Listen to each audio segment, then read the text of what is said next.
اس میں اگر ہم داخل ہو رہے ہیں کہ جو ٹرمپ کا مڈل ایسٹ کا ایجنڈا ہے اس کی سپورٹ میں ہمیں یہ لفٹ مل رہی ہے تو یہ تو بڑی افسوسناک بات ہے. چلیں میرا خیال ہے فی الحال تو ہم اپنی فوج غزہ نہیں بھیج رہے, تو میں ایک بریک لے لیتا ہوں, بریک کے بعد دوبارہ ملتے ہیں.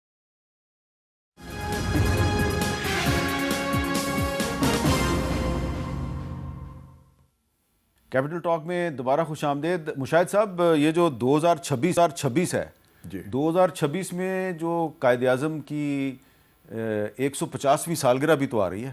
یس, دس is the most important anniversary.